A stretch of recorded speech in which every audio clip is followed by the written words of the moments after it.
Ini bukan uangnya Bu Nani, bukan uangnya Pak Prabowo Subianto, ini uang rakyat yang disalurkan ke masyarakat.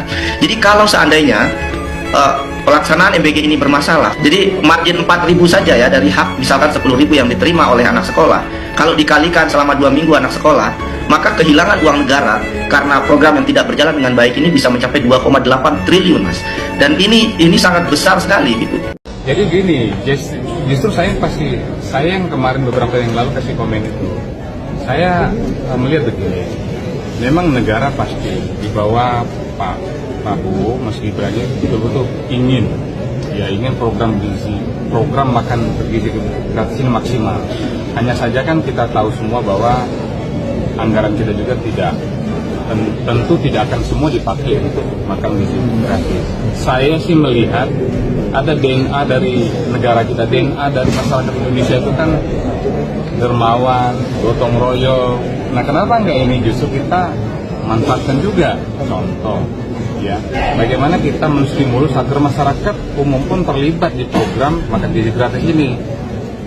Di antaranya adalah, saya kemarin juga berpikir, kenapa enggak ya zakat kita yang luar biasa besarnya juga kita mau melibatkan ke sana. Itu salah satu contoh. Sehingga pemerintah tidak bekerja sendiri dengan anggaran yang ada. Saya pun sudah menyampaikan dengan beberapa duta besar, saya sampaikan tolong dong, kami punya negara kami punya program andalan yang namanya makan bergizi gratis. Tolong juga kalau negara-negara luar juga ingin berkontribusi. Nah, ternyata kemarin juga kita senang, Jepang sudah mulai ikut kita. Saya mau mengatakan bahwa program makan bergizi gratis ini, kalaupun memang ini program andalan dari eksekutif atau pemerintah, tapi kami berharap dari parlemen melakukan semua fungsi yang ada, memastikan agar program ini juga betul-betul berjalan dengan maksimal, bukan hanya dari anggaran yang ada, karena pasti sangat terbatas, Pak. Program MBG ini yang menciptakan adalah Jokowi dan dijalankan sama Prabowo. Dan saya pendukungnya Jokowi, juga pendukungnya Prabowo. Dan alhamdulillah saya sudah sadar karena saya berpikir dan saya sudah bertobat. Belum selesai persoalan keracunan dan kualitas makanan dalam program MBG, publik kembali dipukul fakta memalukan. Paket MBG berisi telur mentah dan jagung mentah tidak siap makan, tidak layak konsumsi, dan berpotensi membahayakan. Lumayan 1 cigemlong. Iya, Pak. Tuh. Iya, telurnya mentah, jagungnya mentah. Piraku kami kudu masak sorangan, ai siswa kudu masak sorangan di sekolah di mana komporna, meureun dia mengarang. Ngarang MBG na ieu mah. Kudu ditutup ieu mah MBG na mulai dah. Ieu carana mah kamari asem makananna, ayeuna atah. Ngaconya.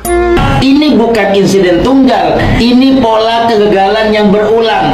Anak-anak diperlakukan seperti kelinci percobaan proyek, sementara guru dipaksa jadi tameng di lapangan. Sampai akhirnya seorang guru protes karena nurani masih bekerja ketika negara memilih abai. Ini program pemenuhan gizi atau program investasi politik menuju Pilpres 2029. Anggaran besar digelontorkan, tapi standar kelayakan dasar saja tak terpenuhi.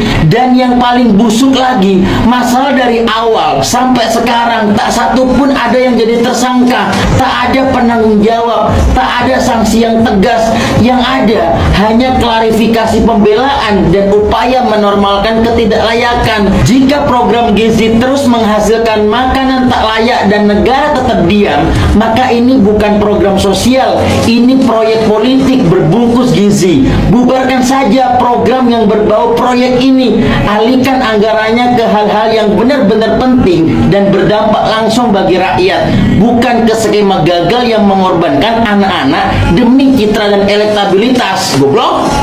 Apakah penjahat-penjahat kriminal sudah tidak ada sehingga Polri lebih sibuk mengurusi catering? Loh, ini negara kesatuan Republik Indonesia atau negara catering Republik Indonesia? Sementara di Badan Gizi Nasional justru diisi oleh Polri. Hari ini Polri punya lebih dari 1000 SPPG. 1.700 SPPG. Pertanyaan saya, apakah Polri itu tidak punya pekerjaan lain? Apakah penjahat-penjahat kriminal sudah tidak ada sehingga Polri lebih sibuk ngurusi catering. Loh, ini negara kesatuan Republik Indonesia atau negara catering Republik Indonesia? Hindari saja kata presiden, hapuskan itu, ganti CEO MBG. MBG bukan makan bergizi gratis, tapi maling berkedok gizi. Ini korupsi yang tersistematis, Bang. Ini korupsi yang tersistematis dan terlindungi oleh Korupsi yang dilegalkan ya? korupsi yang dilegalkan. Artinya negara secara langsung memelihara koruptor itu. Mau sampai kapan Bapak dibohongi oleh orang-orang Bapak? Saya akan sampaikan kalau ada momentumnya bahwa Pak Presiden, mau sampai kapan Bapak dibohongi oleh orang-orang Bapak? Mau sampai kapan Bapak tidak mau tahu, buta serta tuli pada realitas yang terjadi di masyarakat kita? Masyarakat itu bukan angka-angka, mereka adalah manusia. Bapak harus menyaksikannya dengan mata kepala Bapak, berhadapan dengan mata kepala mereka, bukan dari angka-angka yang disediakan dalam kertas yang sudah direduksi kenyataannya, sudah dipoles emosinya, sehingga yang terjadi seolah Indonesia baik-baik saja, seolah Indonesia adalah negara yang paling bahagia. Iya. Maka sesungguhnya Bapak, mau sampai kapan Bapak dibohongi oleh orang-orang Bapak? Hei orang-orang pinter, hei orang-orang pinter yang ngejek, lihatlah dengan mata dan hatimu rakyat kita, anak-anak itu. Walaupun begitu banyak pakar yang mengejek saya dan tim saya, menyinyir, mereka katakan MBG pasti gagal. Tapi kita buktikan kepada mereka, MBG berhasil. MBG dinantikan oleh semua rakyat.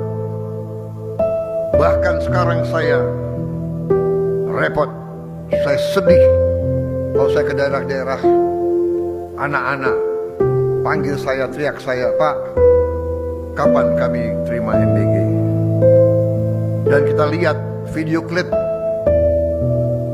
bagaimana kendaraan MBG datang, rakyat menunggu, menyambut.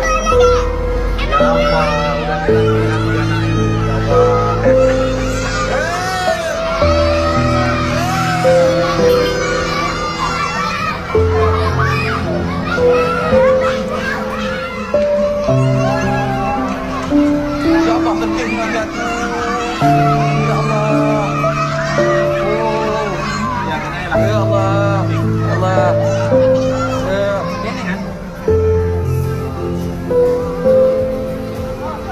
manusia macam mana? Apa nak? Enak? Enak? Enak Dilan? Dilan? Terima kasih nasinya enak banget. Kita Dilan. Ya, terima kasih.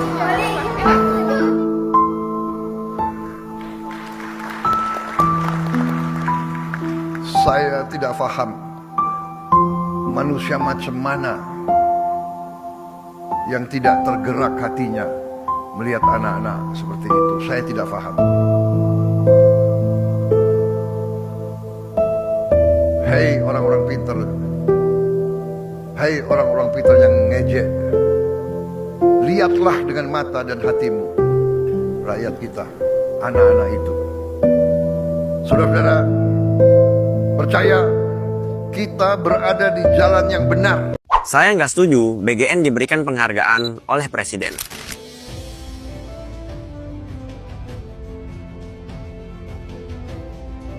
Saya mau bahas soal pemberian tanda kehormatan kepada pimpinan Badan Gizi Nasional. Ya kalian tahulah siapa aja orangnya. Jujur, saya pribadi kurang sepakat dan kurang setuju. Bukan soal orangnya, tapi soal momentumnya. Karena kalau kita bicara tanda jasa negara, ukurannya harus jelas, dampak nyata, bukan sekedar niat baik. So, mari kita bahas. Pertama, visi dan misi besar MBG. Kita harus akui, program makan bergizi gratis ini visinya sangat mulia, menurunkan stunting, memperbaiki kualitas SDM, bikin anak lebih fokus belajar, mengurangi kemiskinan, dan bahkan menggerakkan ekonomi lokal. Ini bukan program kecil, ini program generasi masa depan. Kedua nih, indikator keberhasilan yang harusnya ada. Kalau program sebesar ini, indikatornya juga harus konkret. Minimal, kita harus bisa ukur apakah stuntingnya turun, anemia anak berkurang, kualitas gizi anak seperti apa, fokus belajar meningkat, dan dampak nyata ke pendidikan. pendidikan ataupun juga ekonomi lokal. Bahkan kalau mau lebih serius ya, harusnya ada juga analisis dampak ekonomi dan kualitas SDM jangka panjang. Karena sampai hari ini bahkan Purbaya pun belum bisa nge-share data itu. Ketiga, data yang sudah ada nih. Kalau kita bicara transparansi di publik, sejauh ini mayoritas masih output. Misalnya jumlah penerima manfaatnya, jumlah anggarannya, jumlah dapur atau SPPG yang dibangun. Ini ada datanya dan ini memang capaian administratif yang bisa dihitung. Kalau hanya sekedar kayak gini, saya aja yang jadi kepala BGN. Keempat, data yang mulai ada tapi belum kuat terlihat. Misalnya, klaim soal dampak ekonomi lokal, perlibatan UMKM, dan standar menu gizi. Sudah banyak dibahas, tapi belum banyak dashboard terbuka atau laporan longitudinal yang bisa diuji secara publik luas. Dan terakhir kelima nih, data yang justru belum terlihat jelas sama sekali. Dan ini yang paling penting, apakah stunting itu sudah turun karena program ini? Apakah fokus belajar anak meningkat secara terukur? Apakah ada studi nasional sebelum dan sesudah?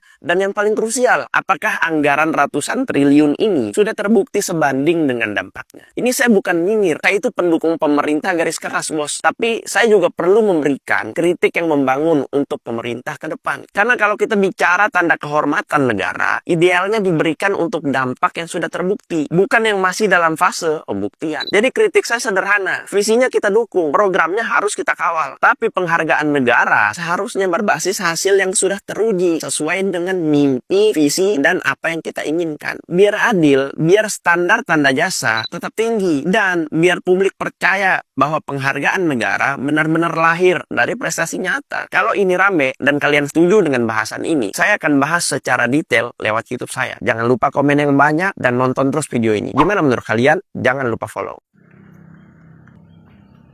Netizen ataupun rakyat biasa dalam mengkritiki kebijakan pemerintah itu ya umumnya menggunakan asumsi dari informasi yang diadopsi, informasi yang berkembang. Entah ya kebenarannya seperti apa. Ya, seperti itu. Jadi tidak bisa ya netizen dituntut data. Lagi pula data itu bisa dibuat kok. Ya. Netizen itu melihat informasi yang berkembang ya kan dalam kritiknya itu, kemudian dikorelasikan dengan fakta begitu kan. Sedangkan fakta terkait MBG ini ya banyak terjadi kontroversial. Nah, dalam hal ini saya mengatakan ataupun kritis terkait mandatory spending. Ya, apa sih mandatory spending itu? Mandatory spending itu anggaran negara ya untuk pendidikan, dalam hal ini adalah pendidikan. Ya kan, 20% dari APBN tidak boleh diganggu-gugat. Ya, itu adalah mandatory spending. Nah, dalam hal ini saya kritisi mandatory spendingnya. Ya, apabila seandainya benar, ya kan, bahwa program MBG ini memotong dari 20% anggaran pendidikan, nah itu melanggar konstitusi dari mandatory spendingnya. Ya, jadi tidak boleh ya kita dituntut data, karena data itu ya bisa dibuat pertama. Lagi pula yang tahu data itu para ahli. Silakan kalau kalian nuntut data ya kepada para ahli, ya kepada para ahli. Dan kita semua tahu dah ya hari ini seperti apa sih informasi itu validasinya, ya kan? Ada informasi yang valid, ada yang hoax gitu loh ya. Maka dari itu kita tidak perlu tuntut data, kita lihat aja fakta yang terjadi, korelasikan dengan isu-isu yang berkembang. Terkait MBG, kita tidak menafikan bahwa banyak terjadi kontroversial. Begitu, terima kasih. Wassalamualaikum. MBG itu makan bergizi gratis atau jangan-jangan main bagi-bagi gaji? Mari kita cek faktanya, jangan omong kosong doang di laporan. Pertama, sunat massal anggaran. Janji manisnya sih 15.000 ya. Tapi di lapangan ada yang 10.000, ada yang 7.500. Itu buat nasi kucing aja nggak bisa. Uangnya kemana? Dipakai vendor atau ke kantong oknum? Kedua, gizi oplosan.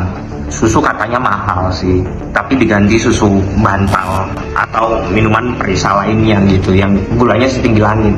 Itu bukannya gas stunting guys, itu malah bikin anak-anak kita, generasi emas kita kena diabetes gitu, bahkan sebelum lulus SD gitu. Jadi mikir. Ketiga, logistiknya amburadul sekali guys. Pertama, makanan dimasak subuh, dikirim pagi, habis itu sampai ke anak-anak udah kering, udah layu, udah busuk. Coba kita lihat deh, berapa sih yang keracunan, berapa sih yang nggak makan MBG-nya gitu. Itu uang triliunan dibuang gitu aja. Kalian itu ngasih makanan ke manusia atau ke ternak sih? Jangan kelewatan deh. Dengerin, sebelum ini jadi skandal nasional gitu, jadi kita harus lakuin 3 hal. Jadi pertama, desentralisasi total gitu, nggak usah deh pakai vendor-vendor besar. Kasihlah ke sekolah, kasih ke kantin sekolah, makanannya bisa seger, habis itu makanannya hangat dan ekonominya juga muter di sana. Kedua, menu kearifan lokal gitu, nggak usah lah maksa menu seragam dari pusat yang aneh-aneh kayak gitu. Kalau misalnya daerahnya penghasil ikan ya dikasih ikan, kalau penghasil jagung ya dikasih jagung. Fokusnya di situ ya teman-teman ya, nggak usah maksa yang lain-lain. Ketiga, transparansi real time, bikin aplikasi terbuka, orang tua murid bisa lapor ini makanannya seperti apa tiap hari gitu. Kalau jelek ya vendornya diputus. Terakhir guys, ya jangan sampai masa depan bangsa ini dikorbankan untuk para kalian yang makanin duit itu gitu ya, jangan sampai gitu. Itu masa depan kita. Semoga MBG ini bisa berjalan dengan baik.